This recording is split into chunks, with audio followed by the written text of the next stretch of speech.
Bueno, buenas tardes a todos. Vamos a comenzar con este webinar de metabolismo fosfocálcico. Primero vamos a escuchar algunas palabras de Adrián Aymart. Adrián, cuando vos quieras. Hola, ¿se escucha? Hola, buenas tardes a todos. ¿Se escucha, Pablo? Perfecto. Bueno, bienvenidos. Em, como representante, actual presidente de ALAC y representante de la comisión directiva, la verdad que estoy viendo acá al pie de la imagen de la computadora la cantidad de participantes y no tengo más que alegrarme y agradecerles la participación.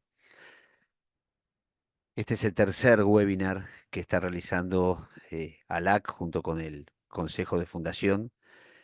Todos ellos muy exitosos, pero la verdad que esta convocatoria apabulla de alguna manera. Es mucho el esfuerzo, es mucho el trabajo en equipo, el apoyo de los otros comités también que trabajan en conjunto y de todos los socios para poder lograr este tipo de capacitaciones. Quiero agradecer en este caso también la participación de empresas como VG Analizadores y como Toulouse que nos dan soporte y aparte nos ofrecen eh, disertantes que nos pueden nutrir en el aspecto científico.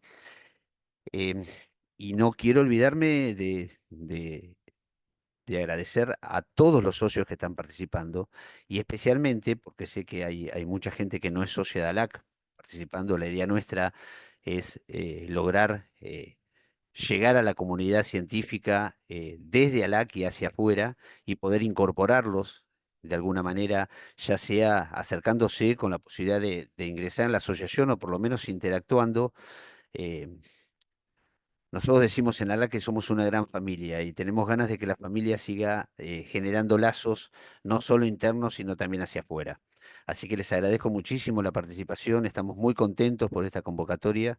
Es mucho el esfuerzo que se hace para lograr este tipo de capacitaciones, muchas de las cuales logramos hacerlas sin costo y esto sabemos que en esta situación, eh, en general las situaciones de siempre de nuestro país es importante capacitarse y es importante que podamos llegar a ustedes. Así que los invito a seguir participando, a los socios a seguir apoyando, a los no socios a acercarse. Tenemos una página web donde hay un sitio de contacto donde pueden interactuar con nosotros y, y tratar de lograr una mayor compenetración entre lo que es ALAC como sociedad y la sociedad científica en general y los profesionales en general y un agradecimiento a los disertantes que ahora seguramente van a ser presentados como corresponde. El esfuerzo de ellos también es muy importante para nosotros.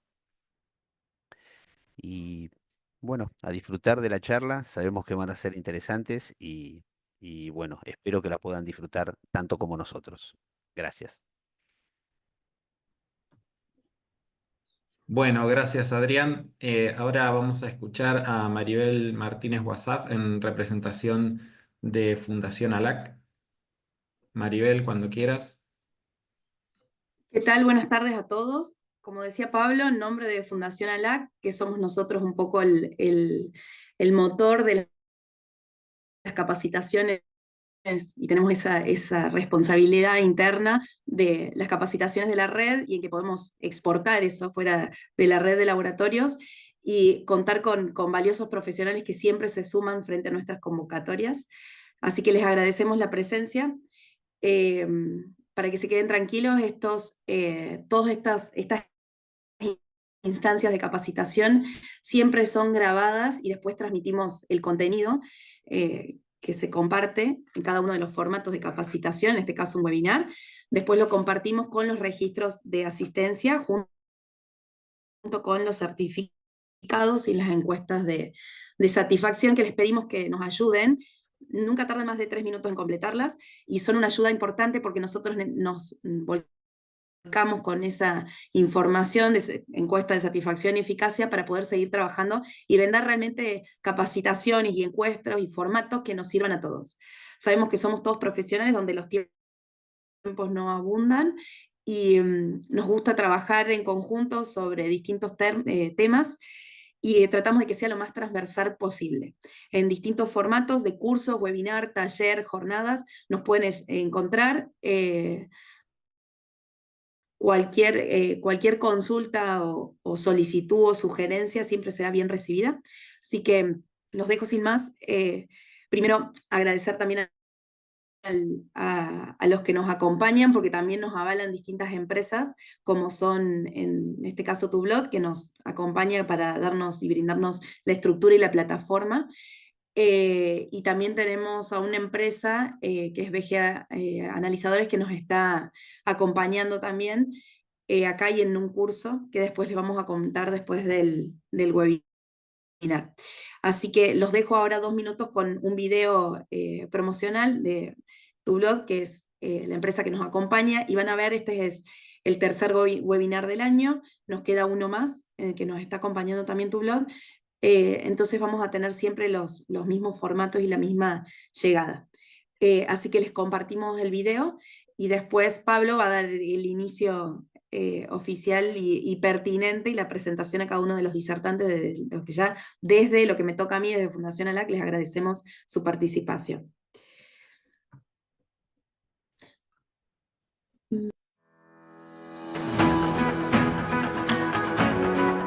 En Tublot somos fabricantes, importadores y distribuidores de insumos biomédicos, llegando a todo el país con la misma calidad, precio y servicio.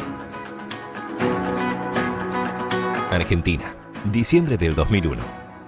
No fue un momento como para empezar con un proyecto. Sin embargo, ahí comenzó la construcción de Tublot. La fabricación de tubos para extracción de sangre fue la opción. Poco a poco, bueno, fuimos ganando la confianza de los clientes porque empezamos a fabricar un tubo de muy buena calidad. Hizo que los clientes nos vayan acompañando día a día. Y estos mismos clientes fueron los que nos impulsaron a ir mejorando, ir incorporando nuevas líneas. Empezamos a tomar representaciones de empresas que también nos acompañaron junto con los clientes. Y bueno, así comenzó la idea de Tublot. Aprendimos, nos perfeccionamos, nos profesionalizamos y empezamos a crecer entendiendo las necesidades de nuestros amigos clientes. Cuando la economía nos pegó fuertemente de nuevo, optamos la decisión de tomar el riesgo de la importación, donde nos hizo abrir al mundo, conociendo tanto las necesidades nacionales como internacionales para lo que es el rubro de salud. Ya afianzados y con el acompañamiento de nuestros clientes, un día apareció el COVID. Nos puso en alerta y mutamos rápidamente. Iniciamos un nuevo cambio en productos, comercialización, maneras de trabajar y necesidades. Por eso así es que nos hizo crecer mucho en el último tiempo, tanto el COVID como la nueva implementación de líneas propias que pudimos trasladar y afianzar, tanto marca como nombre y servicio. Esta última etapa nos abrió la posibilidad de generar nuevas unidades de negocios que convirtieron a Tublot en la empresa que habíamos proyectado desde el principio. Una empresa ágil al cambio que el país o el mundo nos imponga. Una empresa innovadora. De vanguardia en nuestra especialidad. De primera elección a la hora de tener que optar por calidad, precio o servicio. Como grupo nos fuimos transformando, pudimos ir creciendo en diferentes aspectos. Consideramos de que para que la empresa pueda crecer, lo que fue creciendo, fue fundamental el crecimiento de cada uno de todos los empleados. Nos pone felices, contentos, el crecimiento de cada uno de todos los que fueron entrando a la empresa, porque nos dan un crecimiento a nosotros como empresa, crecen personalmente ellos y podemos hacer crecer a los laboratorios. Todo este camino no hubiésemos podido transitarlo solamente un padre con 2 hijos. Necesitamos ampliar la familia y así se fueron sumando al proyecto, año tras año, el mejor elemento humano que hizo que nuestro mensaje llegue desde Jujuy hasta Ushuaia, con la misma claridad y servicio que en Cava. Esta gente es la que hizo posible que Tublot sea reconocido en toda Argentina como una empresa que está innovando permanentemente, que brinda el mejor servicio, calidad y precio que cada cliente necesita. Creemos en el país, pero sobre todo en la gente, haciendo día a día que tu laboratorio sea nuestro compromiso.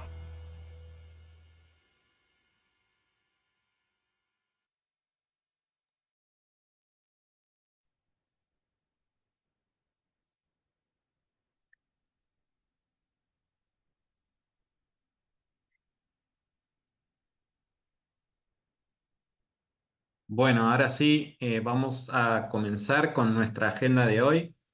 Inicialmente vamos a escuchar a Pedro Feijo, él es especialista de productos de Exías Medical. Luego vamos a escuchar a María Sandra Antista, es bioquímica, especialista en endocrinología, trabaja en el departamento de endocrinología de IACA Laboratorios. Y por último vamos a escuchar a Natalia Ciamberlani, ella es médica endocrinóloga. Así que Pedro, cuando quieras, podés compartir tu pantalla y te escuchamos. Buenísimo, muchas gracias. Ahí comparto la pantalla. Sería acá. Compartir, creo que ahí se ve bien.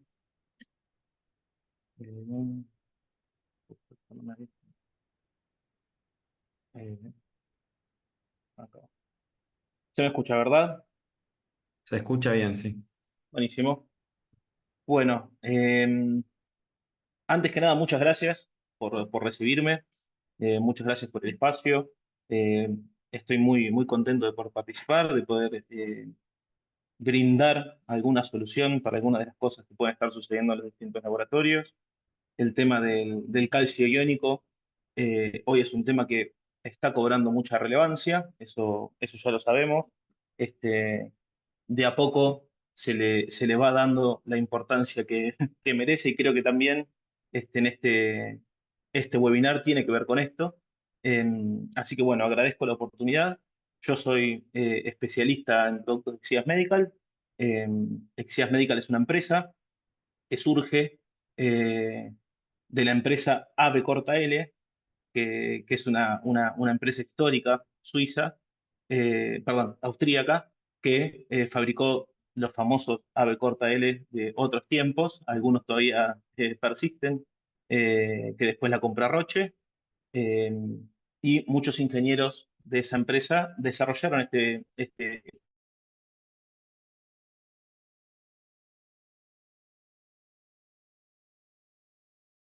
Pedro, te muteaste. Fíjate si puedes abrir el micrófono.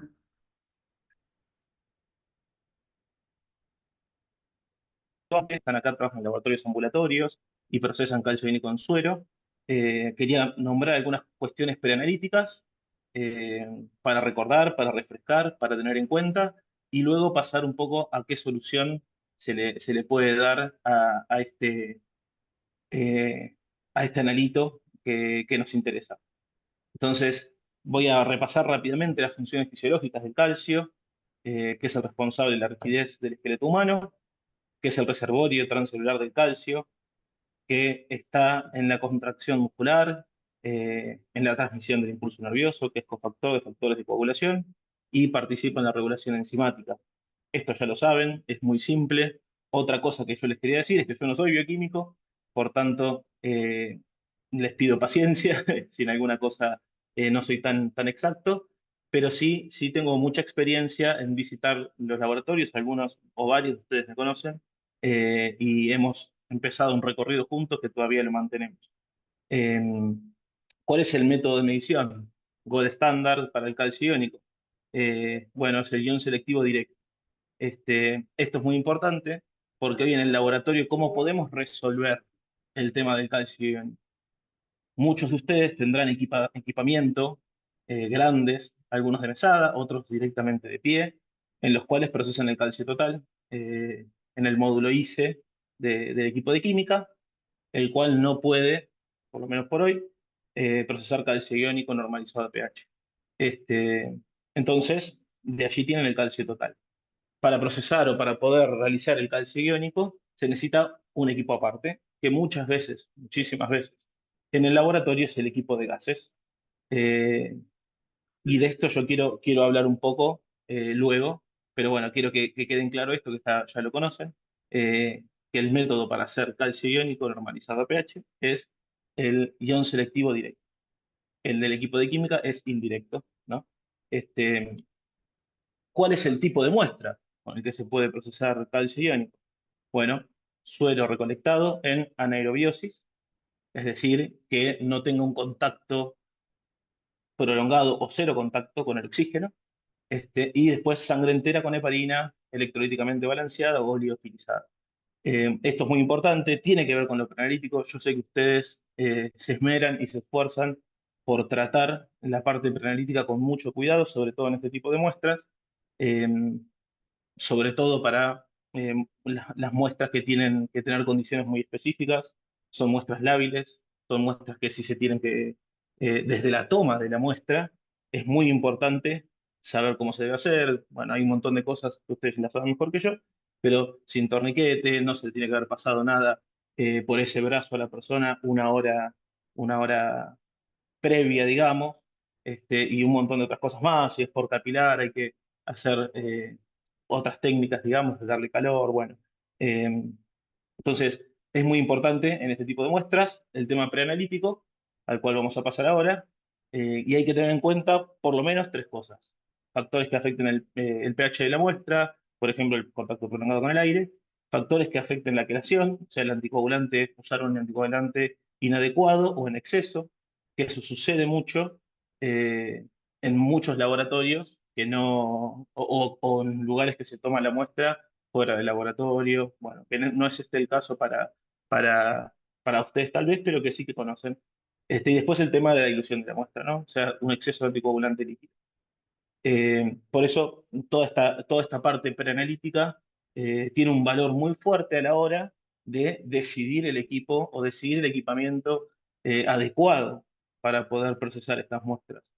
Eh, yo les quería presentar, esta es la empresa, Exías Medical, les quería presentar esta solución que estamos brindando, inclusive en laboratorios de alta complejidad, como ustedes, para solucionar el tema del calcio iónico, que tiene hoy en el laboratorio un desafío, que es si es válido o si es bueno o si es la mejor calidad que se le puede brindar al paciente procesar un suero en un equipo de gases. Muchos laboratorios, inclusive tal vez algunos de ustedes, para hacer el calcio iónico, están procesando sueros, porque la mayoría de lo que tienen probablemente sea sueros, en gasómetros, lo cual no es que esté mal, digamos. De hecho, los gasómetros, hay muchos gold estándar para hacer esto. Hacen y usan el mismo método de medición. Nos hemos encontrado en distintos laboratorios, en distintas cuestiones, en distintas oportunidades, algunas diferencias, algunas más grandes, otras más pequeñas, algunas diferencias, pasando suero en un gasómetro y pasando sangre entera en el gasómetro. Porque el gasómetro, si bien es un equipo multiparamétrico y que tiene gran especialidad para hacer la medición en la metodología, no es un equipo que está pensado para que se le pase suero, y menos la cantidad que pueden llegar a tener cualquiera de ustedes de calcio iónico en el mes. Eh, Está pensado para sangre entera. Esta empresa, Exías Medical, ha desarrollado un producto que es un equipo para hacer guionograma, hace un guionograma completo, que tiene la posibilidad de seleccionar el tipo de muestra, y en ese tipo de muestra vas a encontrar variaciones. Si vos seleccionas sangre entera, va a dar un valor, pero si seleccionas sangre arterial y puede ser más específico, ese valor se va a corregir matemáticamente, o sea, luego de la toma de muestra, luego de la medición inclusive, vos podés cambiar el tipo de muestra y se corrige y es más exacto. Y estamos encontrando con estudios, pasando muchas muestras, que esto se asemeja mejor, mucho mejor, a la realidad del paciente, comparándolo con otros equipos. eh, y, y es muy importante para nosotros poder contarles esto a ustedes hoy.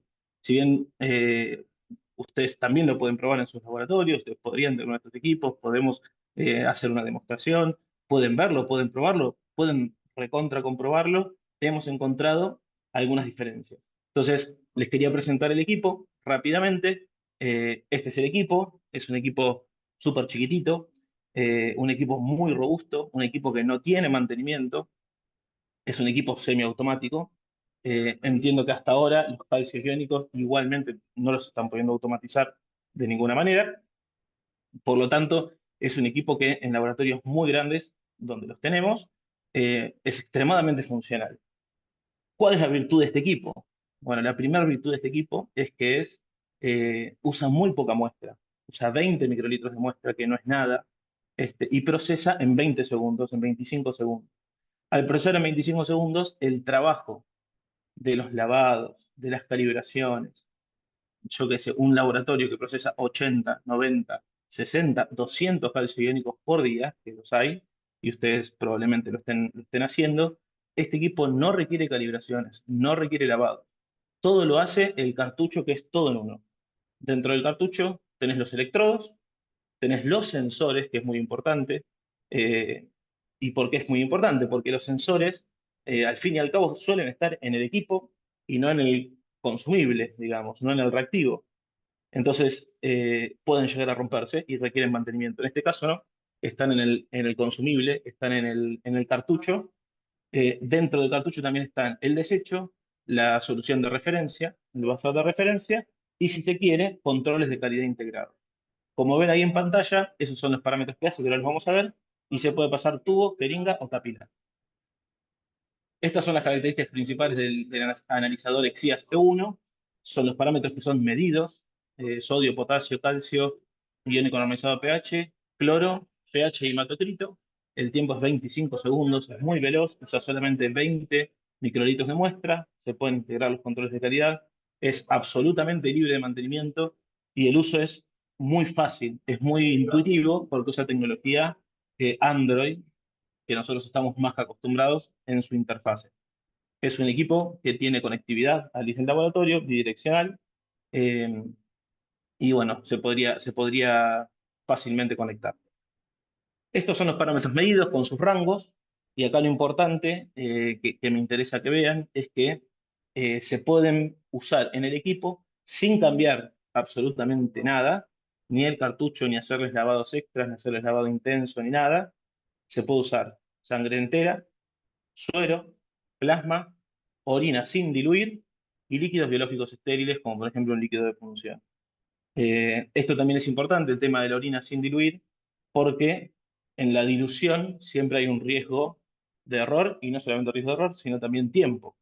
En cambio, este equipo con 20 microlitros de orina, y no necesitas preparar el equipo. Con 20 microlitros de orina funciona. Luego de la orina querés pasar un suero, funciona. Luego del suero querés pasar 10 orinas, funciona. Entonces, yo creo que también hay un valor en eso. Yo les puse ahí un link de WhatsApp. Si quieren pueden entrar ahí para más información sobre este tema. Les va a abrir mi WhatsApp, y en el catálogo de mi WhatsApp tienen mucha información que pueden ver, descargar y todo. Si quieren me puede consultar. Este, También el tema de los métodos de medición, obviamente, sodio, potasio, calcio iónico, el cloro, el pH, son por guión selectivo directo. Y el tema del hematocrito, la medición es por conductividad. Para mí es importante destacar esto, porque muchos piensan que se calcula el hematocrito, es un parámetro medido. Y es importante tenerlo en cuenta. Es un equipo de alto rendimiento, tiene distintas presentaciones de cartuchos, pero en realidad es un equipo que puede procesar tranquilamente todos los calcios iónicos que necesiten, todos los ionos que necesiten, sin ningún problema. Eh, También es un equipo que no requiere, que Exías Medical ha desarrollado una tecnología para que no se cristalicen los electrodos. Ha desarrollado un gel que está patentado, es de ellos, que permite que en una cámara de medición que es mínima, mínima digo que tiene el tamaño de una moneda de 25 centavos, que ya no vemos hace mucho, pero de 25 centavos, muy chiquitita. Imagínense 20 microlitros en una cámara de medición, imagínense el tamaño de los electrodos, son mínimos. Eh, en esa cámara de medición tiene ese gel desarrollado que hace que no tengas que hacerle lavados intensos, que es muy difícil que te entre un coágulo, igualmente diluye el coágulo, igualmente tiene un atrapacoágulo.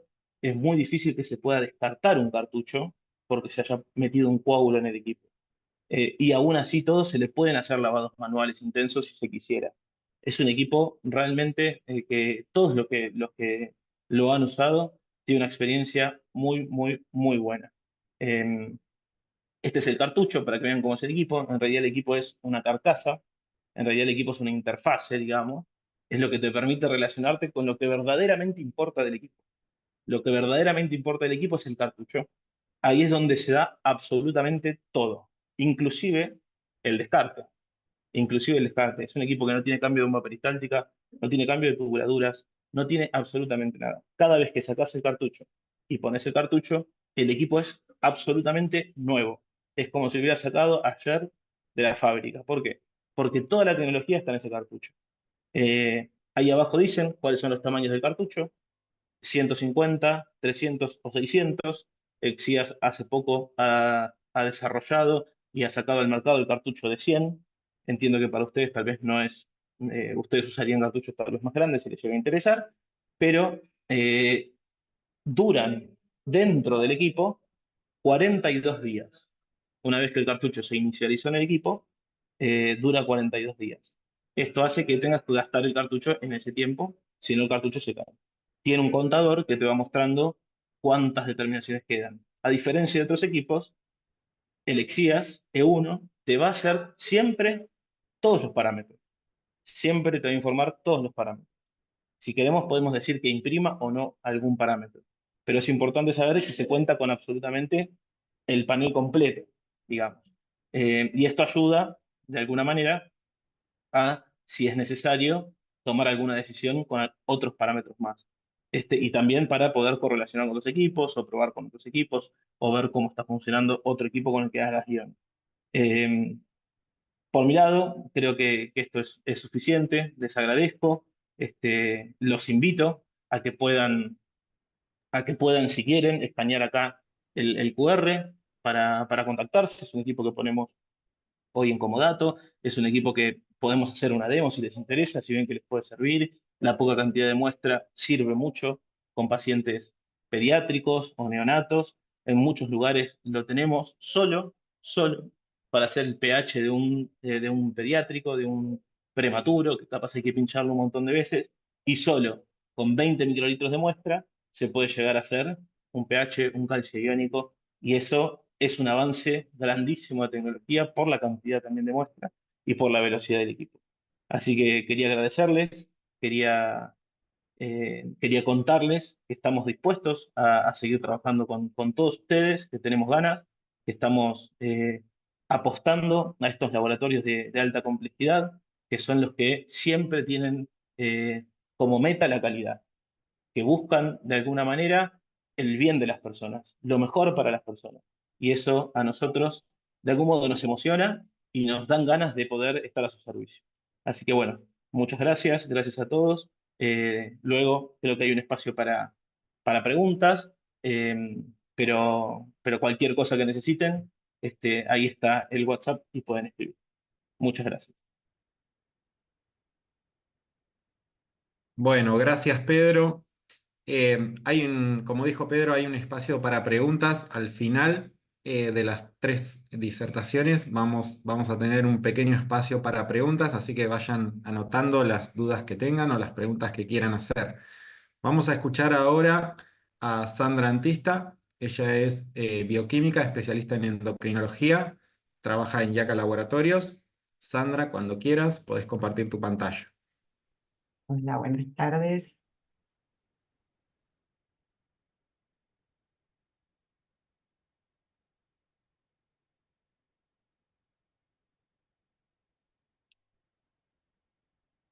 Mm,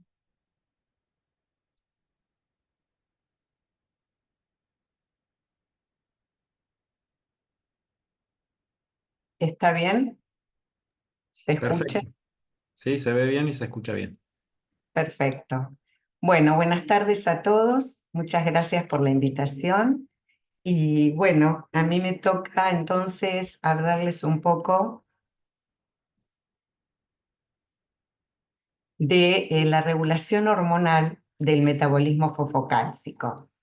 Bueno, la regulación de este metabolismo tiene dos grandes protagonistas que son el calcio y el fósforo. Estos iones son muy importantes para muchas funciones biológicas y celulares, como ya nos dijo Pedro, y están reguladas por estas importantes hormonas que van a poder llegar a la homeostasis de estos procesos, que son la paratormona, la vitamina D, la calcitonina y el factor de crecimiento fibroblástico 23. Por otro lado, tenemos los órganos diana, que se van a encargar con sus acciones de poder lograr la homeostasis de estos iones para que se puedan cumplir todas las funciones celulares. Ellos son piel, hueso, riñón, hígado, intestino y paratiroides. Bueno, acá una figura más completa de lo que recién esquematicé, donde esto es lo que vamos a ir viendo en la charla, donde están los distintos órganos diana, como la piel, el hígado, el riñón, la glándula paratiroides y el hueso, y las distintas hormonas que intervienen activamente en la regulación de los niveles de calcio y fósforo, que se van a encargar, ¿no es cierto?, principalmente de la mineralización ósea, de las funciones metabólicas y de la función neuromuscular. Bueno, vamos a empezar con la hormona paratiroidea, que es una proteína secretada por las glándulas paratiroideas que se secreta en respuesta a concentraciones disminuidas extracelulares del calcio iónico. Esta célula responde al nivel de calcio iónico mediante un receptor que tiene en su superficie. Cuando el calcio iónico disminuye, se inactiva este receptor y por distintos segundos mensajeros se va a promover la síntesis y liberación de la paratormona. Bueno, como vamos a ver después, esta hormona actúa a través de órganos diana, en los órganos diana a través del receptor tipo 1, está presente en los osteoblastos y en el riñón.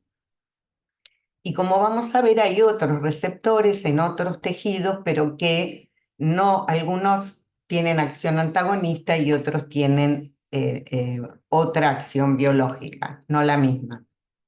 Bueno, acá para que veamos, ¿no es cierto?, que mínimas cantidades de calcio iónico que se mueven, o sea, al disminuir mínimamente, se aumenta enseguida la secreción de paratormona, o sea, responde a mínimos cambios del calcio iónico. Bueno, ¿qué acciones tiene esta hormona? A nivel renal, ella es hipercalcemiante, va a tratar de restablecer siempre los niveles de calcio, entonces va a estimular a nivel renal la reabsorción de calcio en el túbulo contorneado distal y túbulo colector, va a inhibir la reabsorción de fosfato a nivel del túbulo proximal, va a estimular la síntesis de vitamina D en el túbulo proximal porque induce la transcripción del gen de la 1-alfa hidroxilasa, que va a convertir la 25 vitamina D en 1-dihidroxivitamina D. Después, a nivel óseo, va a actuar sobre el osteoblasto, induciendo la liberación del ligando RANK y disminuyendo la producción de osteoprotegerina, lo que va a favorecer la resorción ósea. Y a nivel intestinal, favorece la absorción de calcio y fósforo de la dieta a través del efecto de la 1,25 vitamina D en el enterocito.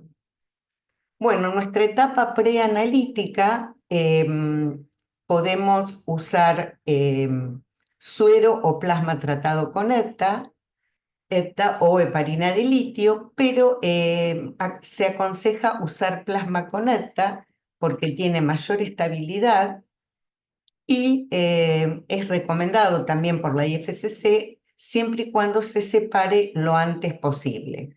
Y si va a ser derivado, por supuesto, congelarlo de inmediato.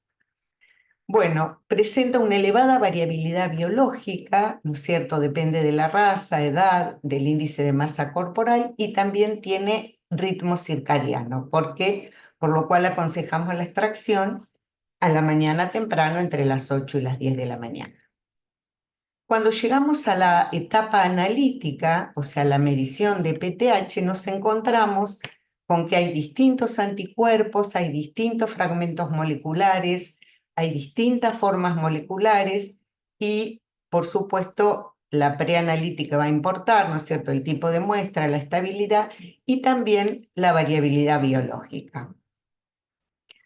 Entonces nos encontramos que en circulación la PTH es una mezcla, ¿no es cierto? La PTH circulante es una mezcla de la PTH intacta, que tiene 84 aminoácidos, ¿no es cierto?, producida por la paratiroides, y fragmentos que se originan de la degradación intraglandular y hepática, como son fragmentos C-terminales, largos fragmentos carboxiterminales que están escindidos entre los aminoácidos 4 y 19, el más importante es el 784, y todos estos largos fragmentos que se los denomina PTH no 184, que van a responder a otro receptor, ¿no es cierto?, que tiene, en realidad no está del todo definido, pero que tiene acciones antagónicas.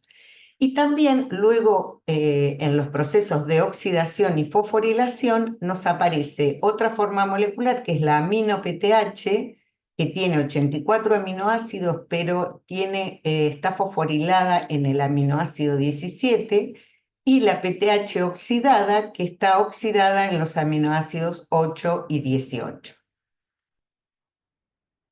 Entonces, en el momento de cuantificar a la paratormona, nos encontramos con que en circulación están estos péptidos paratiroideos de acuerdo al método. Entonces, en los fragmentos circulantes en circulación tenemos entonces la intacta, los fragmentos, la PTH no 184, que serían todos estos degradados en la porción amino terminal, la paratormona, que está fosforilada en el 17, y los fragmentos C terminales que son inactivos. Bueno, aparecieron primero los ensayos de primera generación, en donde había un solo anticuerpo. Este punto es donde se unían a los fragmentos. Entonces acá se dosaban todos los fragmentos y acá la PTH estaba sobreestimada. Después aparecieron los de segunda generación, que son actualmente los más comerciales, los que empleamos en el laboratorio, donde aparecen dos anticuerpos que están, ¿no es cierto?, están en los dos extremos, están pegando a la región carboxilo terminal y amino terminal. Acá estaríamos dosando la intacta y lo que es la PTH no 184 y la amino PTH, o sea, quedarían fuera los fragmentos C-terminales. Y después también están los métodos de tercera generación, donde se llaman la PTH de PTH biointacta, donde hay dos anticuerpos, o sea, se dosan los fragmentos que se unen a los dos anticuerpos, ¿no? Entonces, acá estaríamos dosando la PTH intacta 184 y la amino PTH, porque uno de los anticuerpos se pega solamente a los primeros aminoácidos de la región amino terminal. Este método es más caro, más sofisticado y se usa para situaciones especiales de enfermedades renales o otras patologías. No es de fácil acceso en el laboratorio de rutina. Bueno, nuestro método es electroquimioluminiscencia, entonces, que es de segunda generación, donde determinamos la PTH intacta utilizando dos anticuerpos en las dos regiones, y estamos cuantificando entonces la intacta, lo que se denomina PTH no 184 y la amino PTH. Dejamos fuera, ¿no es cierto?, los fragmentos C-terminales. La vida media es corta, el intervalo de medición es amplio y bueno, nuestros valores de referencia están entre 15 y 65 picogramos por mililitro. A modo de ejemplo, podemos ver que en sujetos sanos, ¿no es cierto?, hay un 80% de fragmentos C terminales en circulación y solo un 20% de PTH intacta, y dentro de esta PTH intacta hay un 70% de la 1,84, o sea, la activa, un 22% de la no 1,84 y un 8% de la amino PTH. En cambio, en los sujetos con un fallo renal crónico hay más cantidad de fragmentos C terminales, una mínima cantidad de PTH intacta, y dentro de ese 5% hay un 50% de la 1,84, un 36% de la PTH no 1,84 y un 14% del amino PTH. Como sabemos, en la enfermedad renal es todo otro capítulo donde está disminuida la PTH y los receptores. Bueno, me pareció conveniente introducir el concepto de valor de referencia para el cambio, perdón, debido a la alta variabilidad que tiene esta hormona, ¿no es cierto? Y creo que es importante poder informar cuándo realmente la concentración entre dos determinaciones de un analito realmente tiene un cambio clínicamente significativo. Entonces, bueno, aplicamos el valor de referencia para el cambio, donde el coeficiente de variación analítica será nuestro control de calidad interno, y el coeficiente de variabilidad intraindividual lo sacamos de tablas que nos proveen de esa información, como pueden ser de la Federación Europea de Química Clínica y de Laboratorio de Medicina, o como también en la página de WestGard. Bueno, entonces podemos de allí extraer nuestro valor de coeficiente de variabilidad interna, y en este ejemplo, por ejemplo, entre una PTH de 56 que subió a 70, calculamos la diferencia porcentual y nos da un 25%, comparándolo con el valor de referencia para el cambio de la PTH, que es de un 50%. Entonces, si esta diferencia es menor al valor de referencia para el cambio, no hubo realmente un cambio significativo entre estos dos valores de esta hormona. En cambio, si la PTH estaba en un valor de 79 picogramos por mililitro y bajó a 28, la diferencia porcentual entre estos dos valores es de 65% y es mayor al valor obtenido de referencia para el cambio de la PTH. Por lo tanto, acá sí hubo un cambio significativo. Sería importante informarlo o incorporarlo, este dato, en nuestros informes de laboratorio. Bueno, y ahora voy a pasar a la vitamina D, que es otra de las hormonas tan importantes que participan en este metabolismo fosfocálcico, y hablamos del sistema endocrino de la vitamina D porque en realidad son un montón de compuestos que intervienen para llevar a cabo funciones muy importantes, como son la regulación del metabolismo óseo, la regulación del metabolismo fosfocálcico, la modulación del sistema inmune, que es una de sus funciones extraesqueléticas, digamos, no clásicas, también síntesis de mediadores inflamatorios, regulación de presión arterial y sistema cardiovascular, y procesos implicados en la multiplicación y diferenciación celulares. Bueno, acá en este complejo gráfico entonces estaría la síntesis, metabolismo y acciones de este sistema endocrino de la vitamina D, que parte del 7-dehidrocolesterol, que por acción de la luz ultravioleta va a pasar a precolecalciferol o previtamina D3, luego se va a convertir en la piel a colecalciferol, y esta vitamina D3, junto con la vitamina D3 y D2 incorporada por la dieta de los alimentos, se va a convertir en la vitamina D.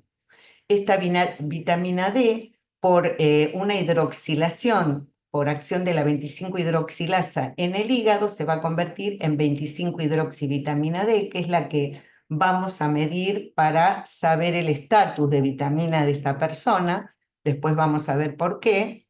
Y luego en una segunda hidroxilación se va a convertir en 1,25-dihidroxivitamina D, que es biológicamente activa. Esta 1-alfa-hidroxilasa va a estar regulada por los niveles de fósforo, por la PTH y por el factor de crecimiento fibroblástico 23, que va a realizar un efecto inhibitorio. Bueno, dentro de las funciones, ahora vamos a hablar de eso. Es importante decir que los receptores de vitamina D median todas las acciones de la vitamina D.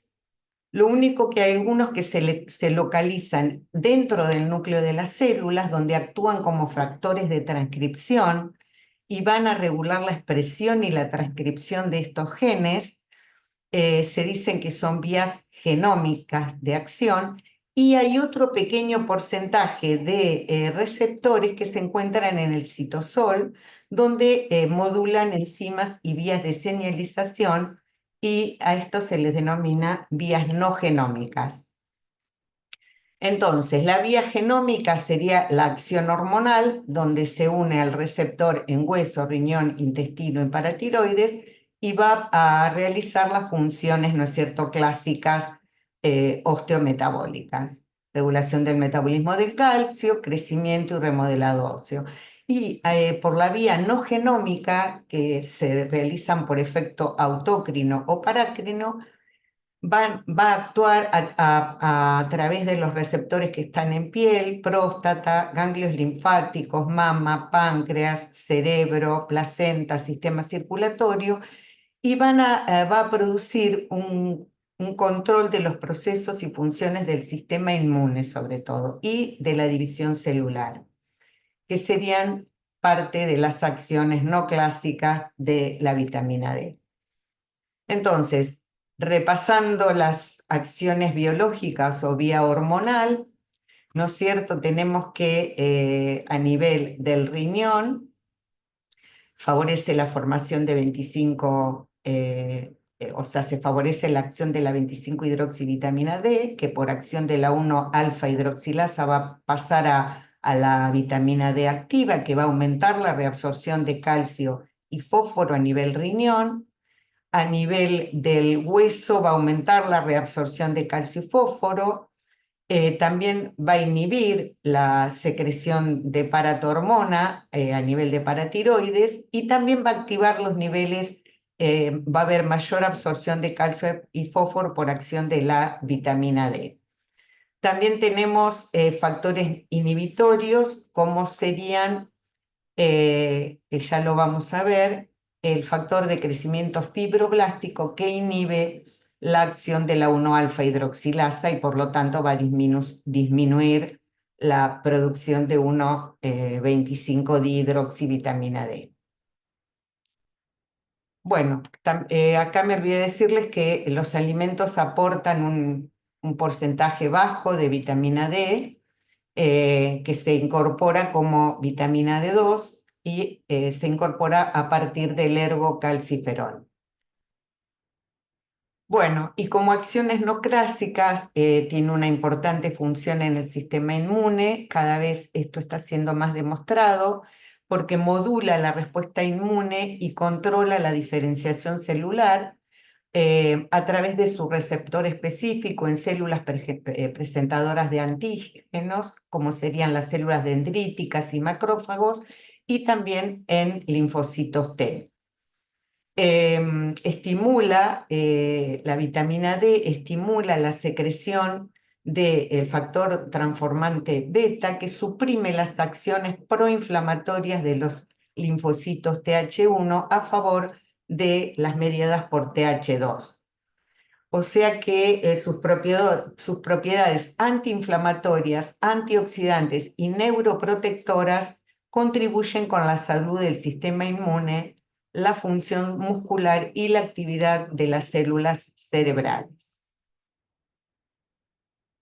Bueno, ¿Qué medimos en el laboratorio entonces? Podemos medir las dos, la 25-hidroxivitamina D, que también se la llama calcidiol o calcifediol, o la 1,25-dihidroxivitamina D. La 25-hidroxi es la forma mayoritaria en sangre, tiene poca o nula actividad, pero es el precursor de la hormona más activa, que es la 1,25.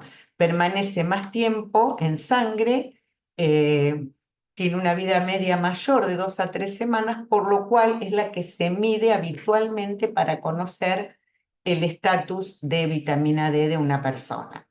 Y la 1,25 se solicita en casos de enfermedad renal, hiperparatiroidismo primario o secundario u otras enfermedades que afecten el metabolismo normal del calcio y fósforo. Bueno, los métodos que realizamos en el laboratorio para la 25-hidroxivitamina D es ECLIA por medio de Roche, electroquimio, y la muestra de sueroplasma es estable a temperatura ambiente 8 horas y 4 días en heladera, congelar solo una vez, y algo importante es que las muestras deben estar muy bien centrifugadas, separado el suero o plasma, porque cualquier precipitado o suspensión nos puede dar resultados falsos positivos elevados. Y para la 1,25 dihidroxivitamina D tenemos método de quimioluminiscencia por diazorín a través de un liazón XL, y la muestra también puede ser sueroplasma, y la muestra también debe estar libre de hemólisis o lipemia y bien centrifugada antes de someterla al ensayo. Bueno, un poquito hablando de qué nivel óptimo hay que tener de vitamina D, tenemos que el 85% de las personas tienen niveles insuficientes de vitamina D, es lo que vemos a diario en el laboratorio, pero que va a depender de un montón de factores, ¿no es cierto? Hay factores que influyen en esta síntesis epidérmica, que es la mayoría, la mayor producción, y son factores externos, como pueden ser la latitud geográfica, la hora del día, la estación del año, la concentración de ozono en la atmósfera, la contaminación atmosférica del lugar y el uso de protector solar. Y además hay factores individuales como la edad. Con la edad se va disminuyendo la producción, la conversión de 7-dehidrocolesterol a colecalciferol, la pigmentación cutánea, la obesidad, el estilo de vida de las personas, si no, nunca están al aire y tomando sol, van a tener menos niveles de vitamina D, y personas con trastornos que limitan la absorción de grasas, ya que la vitamina D es liposoluble, entonces estas personas también van a tener menores niveles de vitamina D. Hoy en día los últimos trabajos apuntan a tener mayor de 40, entre 40 y 60 nanogramos por mililitro. En una review de trabajos del 2021, la clasificación en cuanto a estadios, tendríamos deficiencia severa menor a 10, deficiencia moderada entre 10 y 20 nanogramos por mililitro, insuficiencia entre 20 y 30, que coincide hasta acá con nuestros valores, ¿no es cierto?, nuestro informe, suficiencia entre 30 y 40 y óptimo entre 40 y 60. Ya aumentado sería entre 60 y 100, y bueno, sobredosis mayor de 100, y se cree que a niveles mayor de 150 ya puede provocar problemas, ¿no es cierto? Ya es patológico. Bueno, y los alimentos nos aportan un 10% de la vitamina D que tenemos, y los principales son los pescados, aceite de hígado, peces, y si no también el consumo de cereales o cereales fortificados y productos lácteos fortificados. También huevos, ostras, caviar, hongos y setas y algunos embutidos. Ellos nos proveen un porcentaje mínimo pero valioso también de vitamina D. Bueno, y por último, les quiero hablar de este factor de crecimiento fibroblástico, que es muy importante, sobre todo está teniendo mucha importancia en el estudio de la enfermedad renal. Es una proteína que es sintetizada por los osteocitos y osteoblastos y es el principal regulador del metabolismo del fósforo. Se expresa también en otros tejidos y su acción biológica la realiza a través de receptores de membrana y el más importante, que es el PGR1, actúa con un correceptor que se denomina cloto. Entonces, su acción más importante es que en riñón disminuye la reabsorción tubular de fosfato, aumentando su excreción y inhibe, como lo habíamos visto en la otra diapositiva, los niveles de calcitriol, inhibiendo a la 1-alfa hidroxilasa. En la glándula paratiroides también disminuye la síntesis y la secreción de PTH. Entonces, en el paciente renal, en la insuficiencia renal crónica, parece ser un marcador precoz de la retención, cuando está aumentado, ¿no es cierto?, de la retención de fosfato e importantes investigaciones lo están investigando como diana terapéutica. Acá podemos ver entonces su interacción a través de su receptor cloto, cómo favorece la fosfaturia, inhibe a la 1-alfa hidroxilasa, entonces van a bajar los niveles de 1,25 vitamina D3, reduciendo los niveles de calcio y fósforo en el sistema.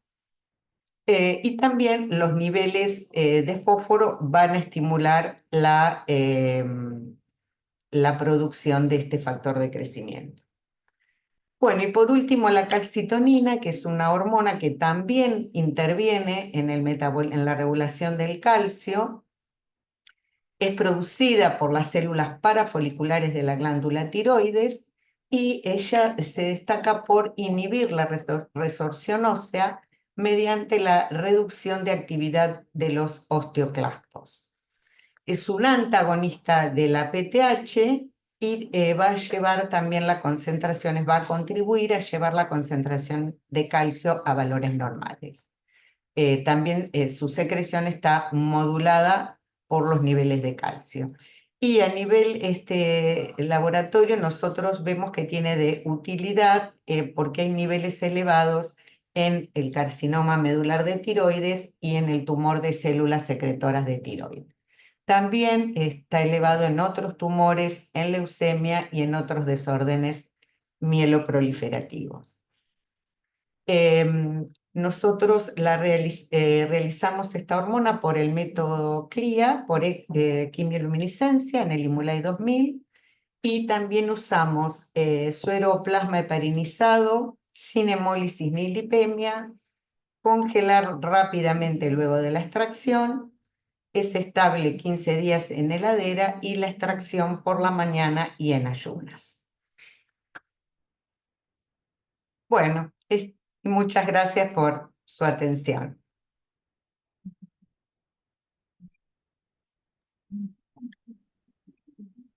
Bueno, muchas gracias, Sandra. Vamos a continuar ahora con Natalia Ciamberlani. Les recuerdo a todos que vamos a tener al final un espacio para preguntas. Natalia, cuando vos quieras, podés compartirnos pantalla.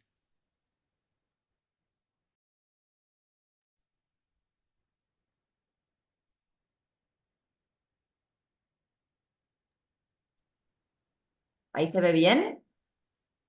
Ahí se ve bien, Perfecto, ¿me escuchan bien? te escuchamos bien. Bueno, buenas tardes a todos. Mi nombre es Natalia Ciamberlani, soy médica endocrinóloga. Y bueno, lo que me toca a mí hablarles hoy un poquito es justamente, vamos a ver unos casitos clínicos en donde justamente vamos a ver las alteraciones del metabolismo del calcio y poder interpretar el laboratorio justamente para hacer diagnósticos diferenciales en las diferentes patologías.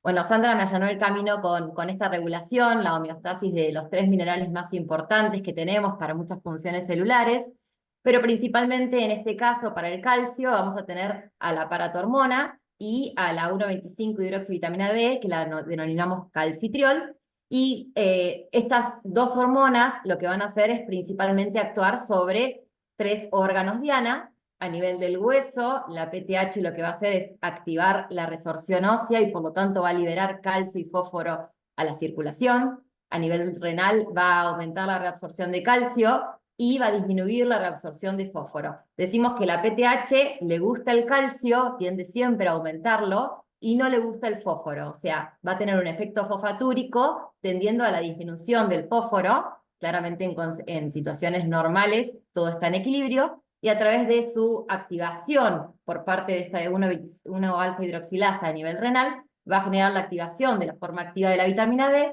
que a nivel intestinal va a aumentar la absorción de calcio y fósforo.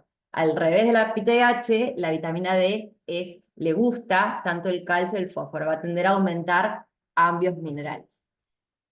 ¿Cómo se regula el calcio? A través de este receptor sensor de calcio que actúa como un calciostato, regulando minuto a minuto el calcio, y está ubicado principalmente en las células paratiroideas y en las células renales. En las células paratiroideas va a estimular o inhibir la secreción de PTH, y a nivel renal va a aumentar o inhibir la reabsorción tubular de calcio. Y esta regulación estrecha entre calcio y PTH está denominada con esta curva sigmoidal que hablaba Sandra, en donde justamente está diseñada principalmente para evitar una hipocalcemia que es mucho más severa que la hipercalcemia. Y fíjense que ante mínimos descensos de la calcemia, la liberación de paratormona puede ser máxima, y a diferencia, si hay aumento de calcemias, la PTH tiende a inhibirse porque entiende que no tiene que secretarse más, pero nunca es raro que la encontremos en 0, sino que decimos que una PTH está inhibida cuando está por debajo de 20 picogramos por decilitro. Entonces, si sabemos que esto es la normalidad, en este gráfico podemos ver las diferentes situaciones clínicas en donde nos vamos a presentar frente a alteraciones, tanto del calcio como la paratormona.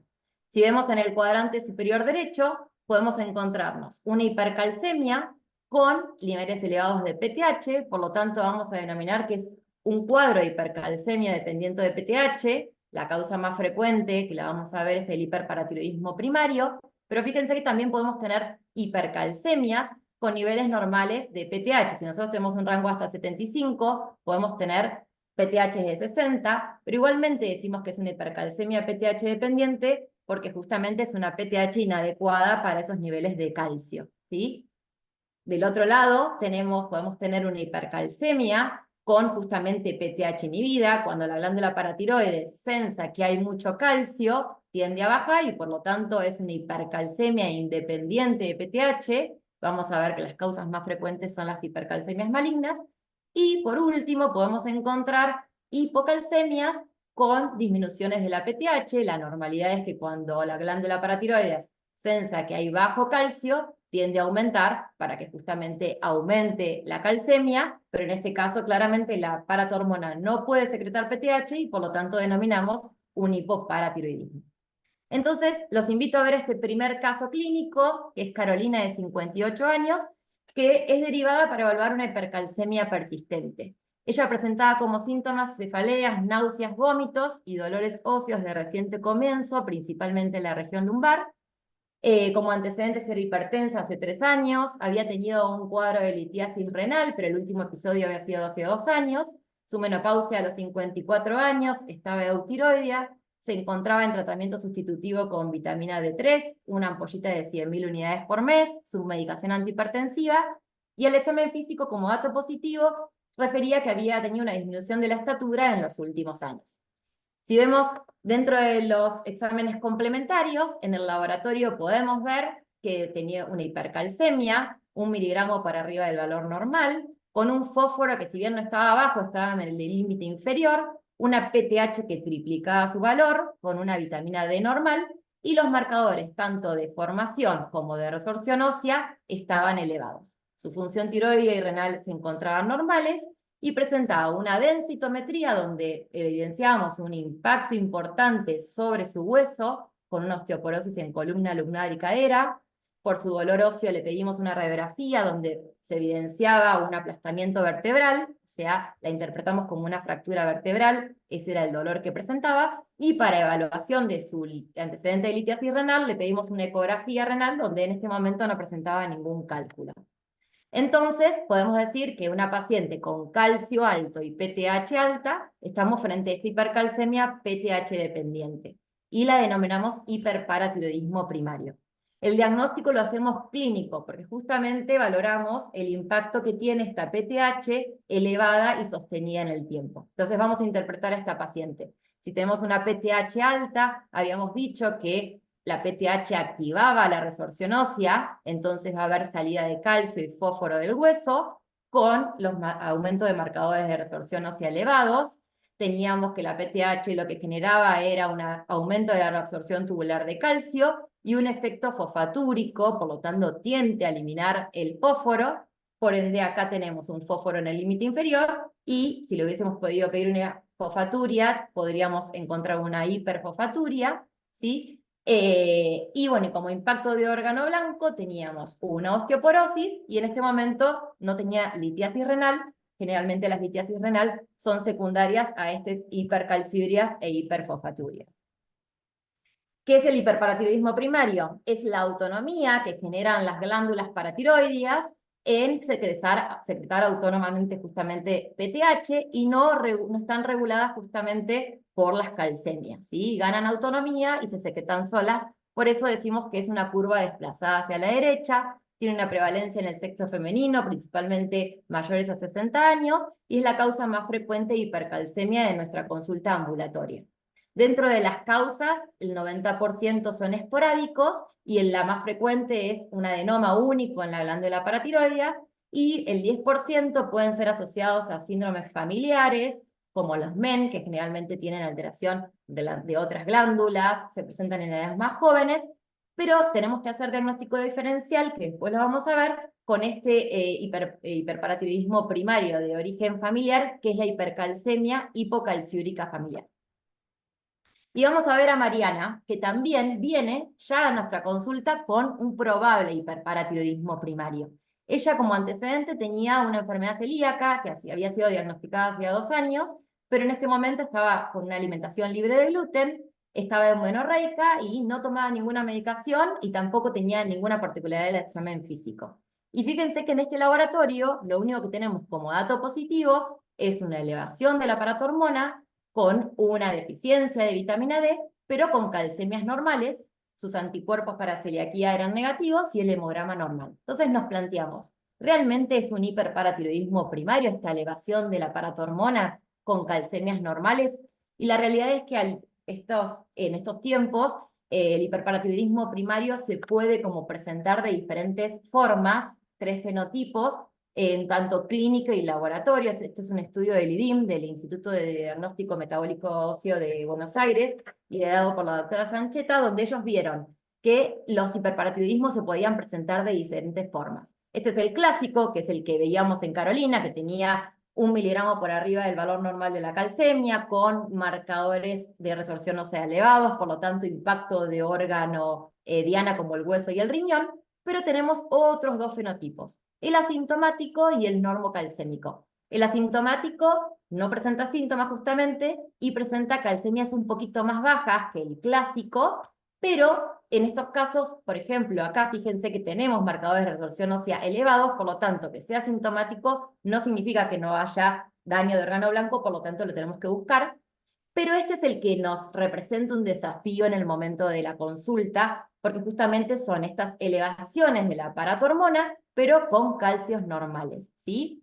¿Y por qué nos representa un desafío? Porque hay otra entidad que es mucho más frecuente, que se denomina hiperparatiroidismo secundario, y es un secundario a justamente esta respuesta normal que tiene la PTH de cuando sensa disminución de la calcemia, tiende a aumentar, ¿sí? Porque disminuyó el calcio.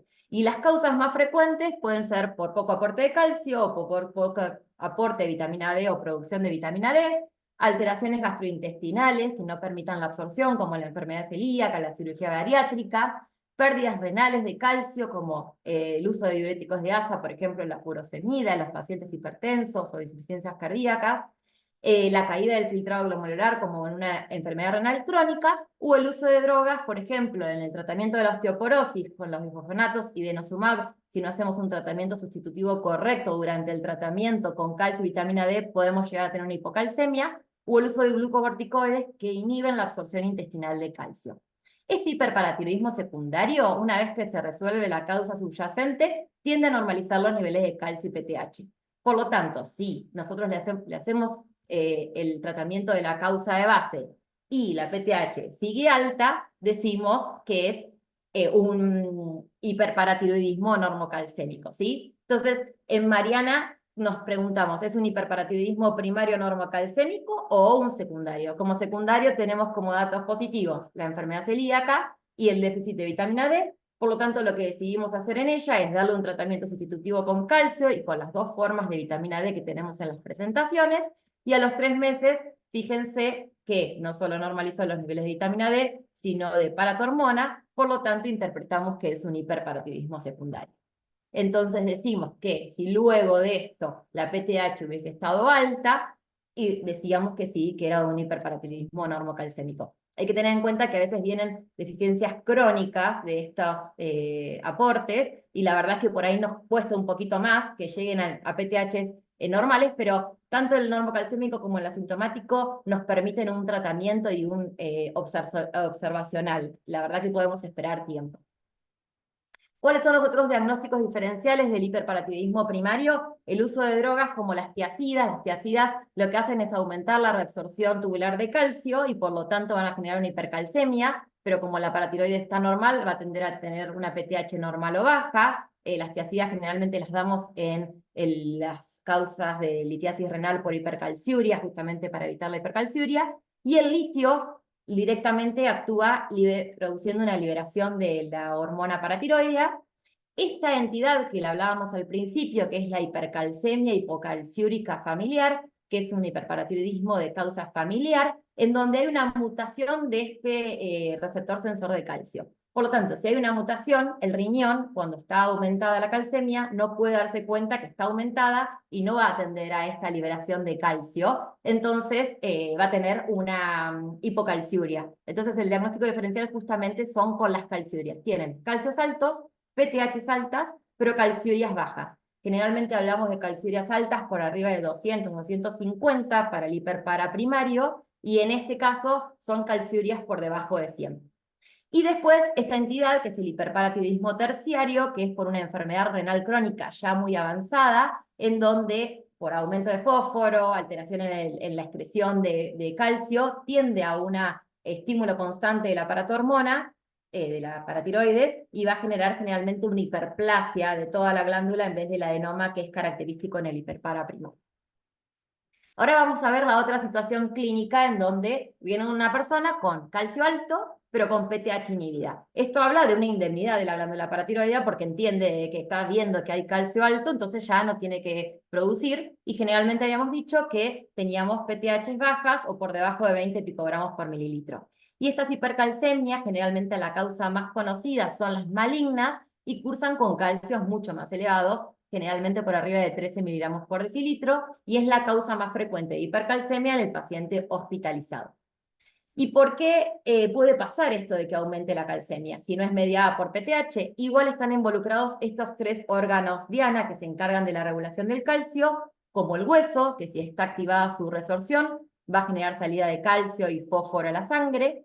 Si el intestino está aumentada la absorción de calcio y fósforo por este calcitriol, va a aumentar la absorción y por lo tanto los niveles de calcio y fósforo, y por la enfermedad renal, que esto es para otra charla porque es mucho más complejo y da para hablar mucho, pero si el riñón no puede eliminar el calcio y fósforo, van a tener que aumentar.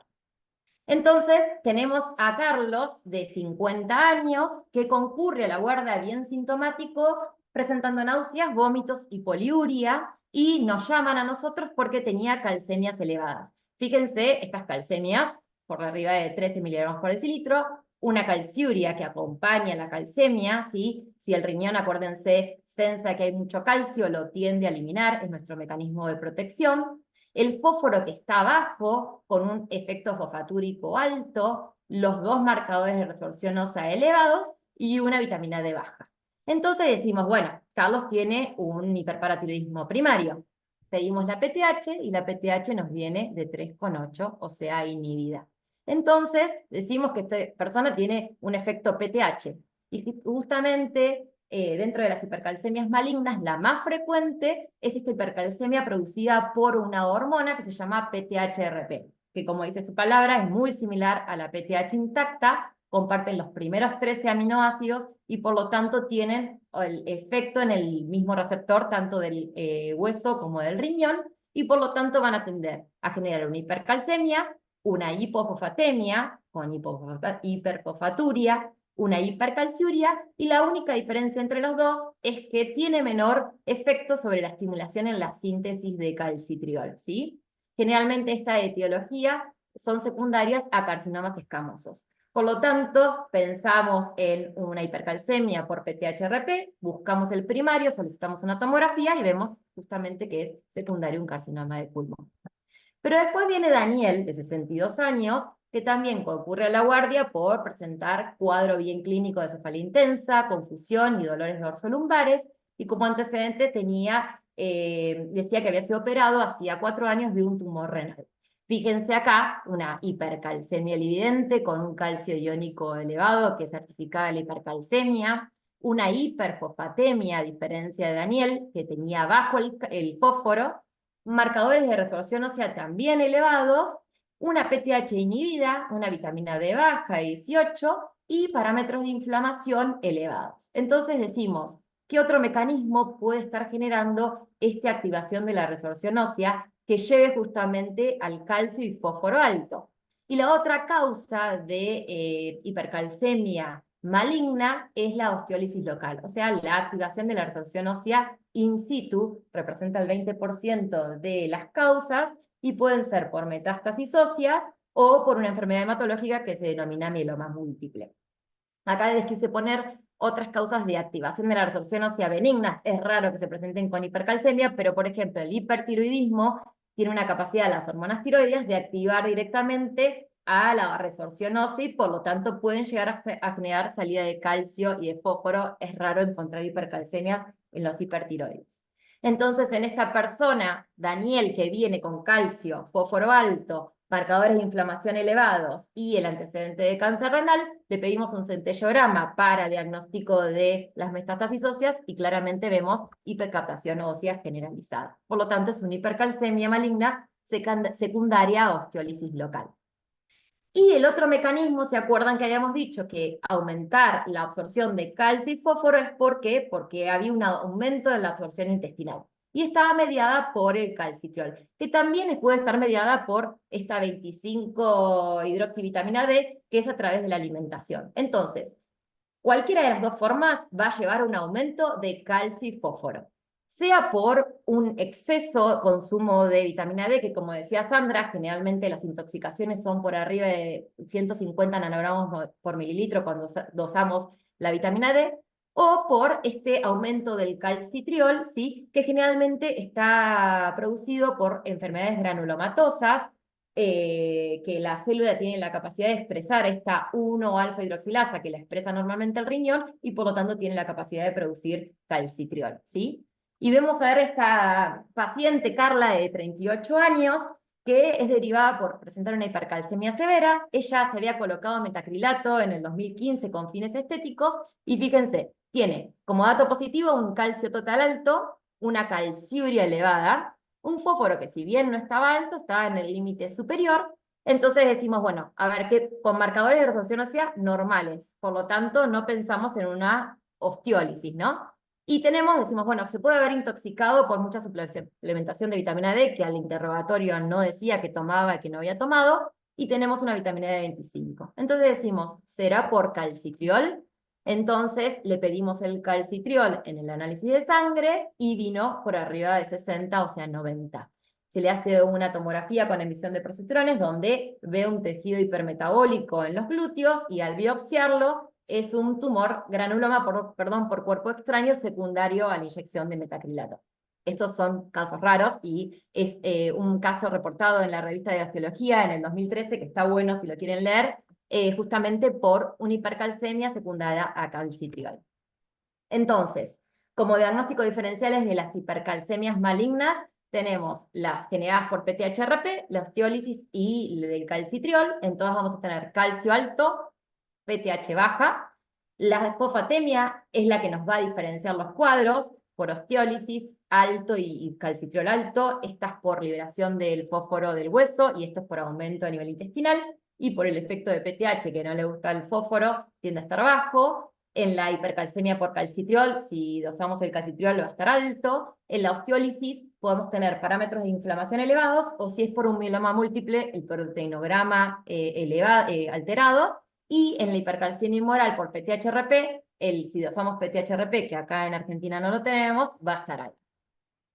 Y la última situación clínica que podemos encontrarnos es aquel calcio bajo en donde no es seguido por un aumento de la paratormona. Entonces decimos que es un hipoparatiroidismo. Y el hipoparatiroidismo es una enfermedad rara, pero que se produce por justamente esta glándula paratiroidea, que al ser dañada o incapaz de secretar PTH, no va a lograr compensar las calcemias, ¿sí? La causa más frecuente dentro de los hipoparatiroidismos son las postquirúrgicas. Acordémonos que la tiroides tiene arriba y abajo, generalmente de ubicación, las glándulas paratiroides. Por lo tanto, toda cirugía que vaya a ser de una tiroides, generalmente son por bóceos multinodulares, por hipertiroidismos de Graves muy agrandados. Una paratiroidectomía generalmente son secundarias a estos hiperparaterciarios por enfermedad renal porque tienen hiperplasia las 4 glándulas paratiroideas, o una resección radical en el caso de un cáncer laringio, podemos llegar a dañar las glándulas paratiroideas. Pueden ser en el post-quirúrgico transitorio o pueden quedar permanente esta deficiencia de la PTH. Y las otras causas pueden ser autoinmunes, genéticas, generalmente se ven más en las infancias y están asociadas a otros síndromes. Las funcionales, como el déficit de magnesio, que es muy importante, últimamente estamos viendo mucho déficit de magnesio, por infiltración como la hemocromatosis o idiopáticas, ¿sí?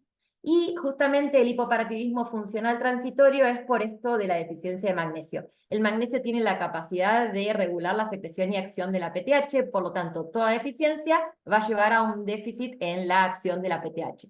Las causas pueden ser el alcoholismo, la enfermedad celíaca, las pérdidas renales de magnesio, y una causa muy frecuente, una droga que la usa mucha gente, que es el omeprazol, que es un inhibidor de la bomba de protón. Una vez corregida la causa de hipomagnesemia, la disfunción paratiroidea vuelve a la normalidad.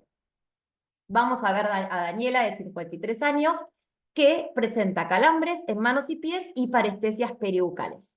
La semana previa dice que había tenido un cuadro de diarrea de 5 deposiciones en el día, que resolvió espontáneamente.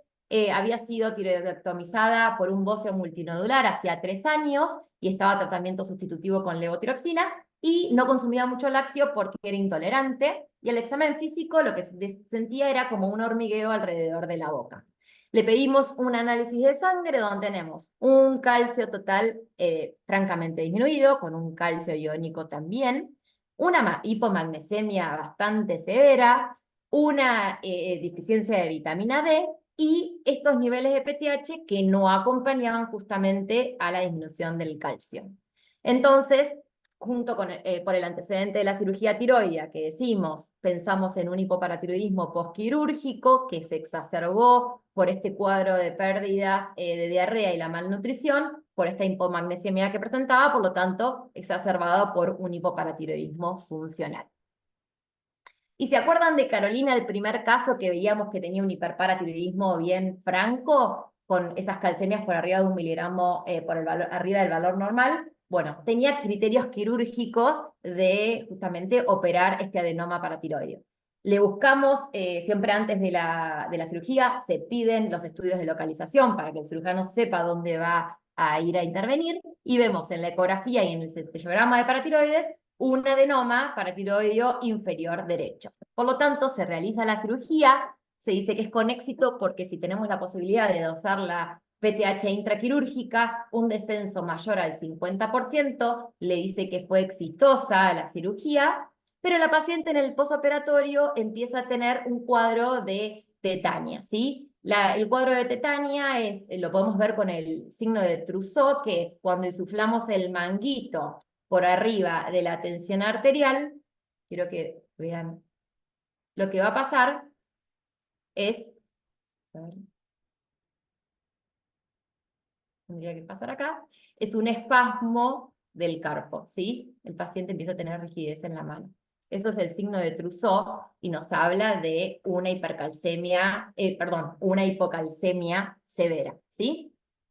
Entonces, le pedimos a esta paciente el laboratorio postquirúrgico en líneas, en las flechas está donde fue la cirugía, esto es el calcio, fósforo y PTH, tenemos una caída brusca de calcio, una caída brusca de fósforo, ¿sí? Con una disminución de la PTH porque logramos sacar el adenoma, ¿sí? Entonces, habíamos dicho que si era porque disminuía la PTH, el fósforo tiende a aumentar, porque la PTH, a la PTH no le gusta el fósforo, pero si no hay PTH va a tender a aumentar. ¿Y por qué se da esta caída brusca de fósforo? Entonces, si tenemos caída de calcio y fósforo en un postquirúrgico, pensamos en un síndrome de hueso hambriento, que es justamente la disminución posoperatoria brusca de los minerales, tanto calcio, fósforo y magnesio, y esto se da porque son pacientes que previo a la cirugía tenían etiologías que generaban una resorción ósea muy excesiva, por ejemplo, un hiperparatiroidismo muy importante, que es el terciario, o un hipertiroidismo muy severo. Entonces, como salió mucho mineral del hueso, cuando se va ese estímulo, el hueso tiende a captarlo, ¿sí? Entonces, para el postquirúrgico de los pacientes con cirugías de cuello, es un diagnóstico diferencial del hipoparatiroidismo, ¿sí? Entonces, fíjense que lo que nos va a hacer diagnóstico diferencial principalmente es la fosfatemia. En el hueso hambriento capta el fósforo del hueso, entonces no va a estar en circulación, va a estar bajo. En el hipoparatiroidismo va a estar normal alto porque falta este efecto de PTH que a la PTH no le gusta el fósforo, ¿sí? Y esto es como para que sepan, cada vez que nosotros estamos en una hipocalcemia en un paciente postquirúrgico, si presenta laboratorio de calcio bajo o sintomatología de hipocalcemia, vamos a buscar el fósforo. Si está bajo, pensamos en un síndrome del hueso hambriento. Si está alto, pensamos en un hipoparatiroidismo, y para saber si es transitorio o crónico, vamos a esperar algunos meses. Justamente, obviamente, le vamos a dar tratamiento sustitutivo, y si persiste esta PTH baja, después de los 6 meses decimos que es un hipoparatiroidismo crónico, y si revierte fue transitorio. Entonces, como conclusiones, justamente el calcio es tan importante que está regulado íntimamente por hormonas, principalmente la paratormona y la vitamina D. Las elevaciones de la PTH con calcemias normales o bajas, siempre hay que descartar poco aporte, poco aporte de calcio o trastornos malabsortivos que generan este hiperparatiroidismo secundario. El hiperparatiroidismo primario esporádico es la causa más frecuente de hipercalcemia PTH dependiente, y ante hipercalcemias elevadas con PTH inhibidas, tenemos que sospechar hipercalcemia de origen tumoral y buscar el primario. Los hipoparatiroidismos son poco frecuentes, pero toda hipocalcemia en un posoperatorio de cuello, tenemos que hacer diagnóstico diferencial con este síndrome del hueso hambriento, y justamente siempre los parámetros del laboratorio nos van a orientar al estudio y diagnóstico diferencial de las diferentes etiologías, asociándolo obviamente a una anamnesis y examen físico correcto. Muchas gracias.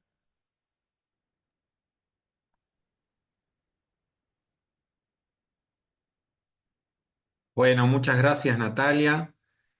Gracias a todos por permanecer hasta este momento. Estamos en el momento en el que vamos a permitir hacer preguntas. Tienen el chat disponible para hacer las preguntas que quieran, y si alguien quiere hablar, simplemente indíquenlo en el chat, que también le podemos permitir el micrófono.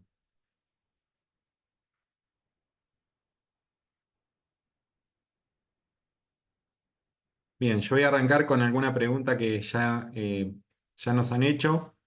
Primero para Pedro, ¿cuánto demora luego de pasar una muestra en poder pasar otra muestra? ¿Qué tal? Bueno, el equipo en realidad está listo en 25 segundos. O sea, en 25 segundos procesa la muestra, termina de procesar, al instante puedes pasar a otra muestra. No hay calibraciones intermedias ni nada. Así que puedes pasar una tras otra sin problema. Bien, tenemos otra pregunta más. Una vez que empiezo a usar el cartucho, ¿cuánto dura? Dentro del equipo, una vez inicializado, 42 días. Una vez que esté inicializado, 42 días. Tiene, para que lo sepan, de algún modo un reservorio, no tiene batería, pero si vos te quedaste sin luz, si tenés que mover el equipo o lo que sea, se puede desenchufar, pero lo tenés que volver a conectar a la tensión eléctrica antes de las 72 horas. Pero dentro del equipo dura 42 días una vez inicializado. Bien. Bueno, tengo una pregunta para Natalia. Preguntan, ¿cuán frecuentemente ves una intoxicación por vitamina D? Si es algo tan común. No, la verdad que no la vemos. Hay que tener cuidado porque últimamente está siendo como muy frecuente la sustitución de vitamina D en todas las personas.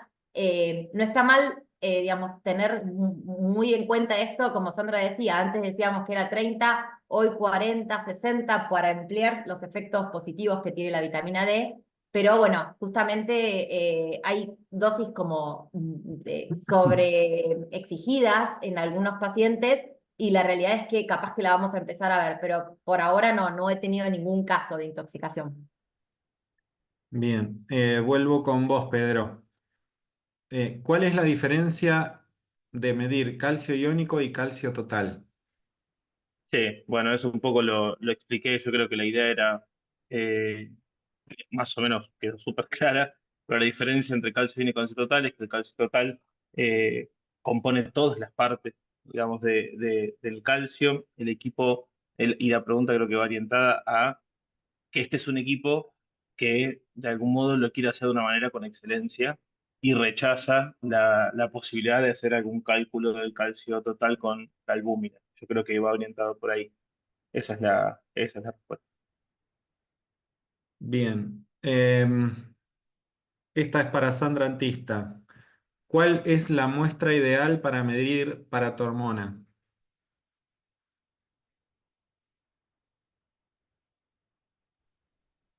La muestra ideal para paratormona es plasma conecta. Plasma conecta centrifugado separado inmediatamente, lo antes posible. Plasma conecta. Bien, y tengo otra pregunta más para vos, Sandra. Si IACA realiza FGF23.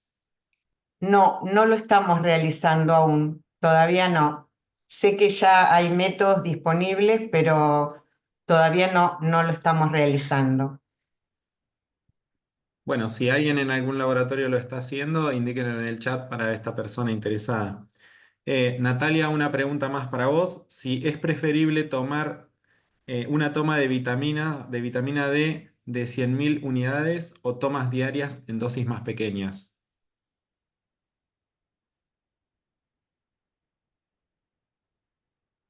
No se escucha. Está silenciada. ¿Ahí estoy? Ahí Ah, estás. pensé que me había desmuteado. Siempre es como mucho mejor las microdosis en dosis semanales o diarias que la mensual porque nos permite como una mayor sustitución adecuada y fisiológica. El problema es que a veces la herencia es difícil, entonces, bueno, eso se ve con cada persona y antes de que no tomen, se prefiere una vez por mes que semanal o diaria. En los niños generalmente es más que nada diaria, pero bueno, en personas adultas o mayores, por ahí la dosis semanal es mucho mejor que la mensual. Bueno, si alguien quiere aprovechar y hacer la última pregunta, a ver, acá tenemos algunas. Eh, Natalia, para vos, ¿qué opinas sobre la toma generalizada de vitamina D por déficit mundial? Me parece súper interesante que todos tengamos que saber cómo es el estatus de vitamina D en todas las personas, no solamente pacientes, como la medicina preventiva hoy está siendo muy importante. Justamente, como decía Sandra, por los efectos. Antes lo pedíamos solamente en las mujeres por osteoporosis, porque regulaba las concentraciones de calcio en el hueso, pero hoy por estos efectos no clásicos que tiene, en el COVID fue muy importante regulando el sistema inmune, evita la replicación de células malas, también mejora mucho la sensibilidad a la insulina. Entonces, pacientes con diabetes o aquellos que tienen tendencia a enfermedades, es como muy importante, por lo menos saber cuál es la vitamina D que tiene la persona, y la realidad es que como nuestra producción es principalmente exposición solar y lo hacemos muy poco, todos tenemos o deficiencia o insuficiencia. Entonces sí, me parece que todos tendríamos que tener, aunque sea una vez al año, una vitamina D, o en la vida, saber en qué momento del año tendemos a tener deficiencia y poder sustituirla. Bien, Pedro, una pregunta más para vos. Si podés recordar los tipos de muestras que se pueden usar en el equipamiento que mostraste. Sí, usa sangre entera, vos le podés indicar si es arterial o venosa, suero, plasma, orina sin diluir, 20 microlitros en todos los casos, y había sumado líquidos biológicos estériles, como por ejemplo líquido de función, que en algunos casos se suele solicitar. Bien, bueno, y vamos con la última pregunta. Natalia, creo que sería para vos. ¿Cómo afecta el uso de los factores de protección solar a la vitamina D? Mucho, Afecta. porque no justamente son filtros y no permiten la penetración de rayos ultravioletas. Hoy se está diciendo que es muy importante exponerse todo el año al sol, por lo menos yo siempre les digo 10, 15 minutos, con que estemos con los brazos, un poquito el brazo descubierto, porque el rostro solo es muy poco superficie corporal. Entonces, hacerlo durante el año y no llegar a los meses de verano y querer ponernos a cualquier horario e incinerarnos, y obviamente por el riesgo de cáncer de piel. Pero bueno, se vio que si nos exponemos durante todo el año, justamente la melatonina, el melanocito, tiene un efecto protector, porque es como que ya está entendiendo que tiene que generar esa vitamina D que también es protectora. Entonces, lo ideal es todo el año, unos 10 minutos, vamos a tener buenos niveles de vitamina D. Hay muchas interferencias, hay gente que se expone y por ahí no logra tener aumentos de vitamina D, tiene que ver también con el color de la piel. Bueno, hay muchos otros factores, como bien decía Sandra, pero el protector solar no nos va a servir. Esos 10 minutos tiene que ser sin protector. Sin protector. Bueno, gracias a todos, gracias Pedro, Natalia y Sandra. Vamos a mostrarles ahora algunos cursos en los que estamos trabajando en Fundación ALAC, que creemos que pueden ser de interés de ustedes. Le voy a dar la palabra a Maribel, que ya les va a contar de un curso de estos en los que estamos trabajando. Bueno, les cuento rápidamente. Nosotros trabajamos en asociación, este año estamos trabajando en 2 cursos, en asociación con la Universidad Católica de Córdoba, con cursos que están armados de manera sincrónica, pero también permiten la versión asincrónica, se pueden anotar y visualizar después las grabaciones y contestar un parte de preguntas y actividades autoasistidas para que puedan agendar, digamos, la asistencia y hacer un seguimiento de la incorporación del conocimiento. Actualmente estamos con un curso sobre bioquímica de la glándula tiroides. Está abierta todavía la inscripción, ya comenzaron las primeras clases, pero se pueden poner al día con las grabaciones. Así que bueno, esperamos, ahí después en el chat les vamos a compartir la información para que puedan ver de qué se trata, y lo importante es que sepan que cualquier consulta que pueden hacer o cualquier problema que tengan, tienen mucha interacción junto con Fundación ALAC para que podamos tener la información. Fíjense, ahí en el chat tienen hasta el link de inscripción con todos los datos. Y el otro curso les va a contar Pablo. Bueno, el otro curso es un curso sobre herramientas bioquímicas para el diagnóstico, pronóstico y seguimiento del mieloma múltiple. También es sincrónico, pero tiene una modalidad asincrónica, y pueden encontrar toda la información en en nuestras redes. Bueno, y con esto damos por terminado el webinar. Muchas gracias a todos. Nos vemos en la Gracias. próxima oportunidad. Gracias a todos por participar. Después tienen los contactos y los que hayan quedado las preguntas sin contestar. No queremos extenderlo más en el tiempo de lo que teníamos pautado para ser respetuosos con eso. Entonces, cualquier otra consulta van a tener los contactos después en las presentaciones o lo dirigen hacia Fundación ALAC y nosotros podemos redireccionar la consulta hacia los disertantes. Muchísimas gracias de parte de Fundación ALAC y de ALAC por acompañarnos. Millones de gracias a los disertantes por comprometer su tiempo y destinarnos a ilustrarlos un poco en esto que para muchos es bastante desconocido. Y les agradezco a toda la audiencia por participar y ser también parte de esto que trabajamos dentro de la red, que es tratar de mejorar nuestra capacitación y nuestra calidad profesional con esta clase de encuentros. Así que muchas gracias y nos veremos en la próxima.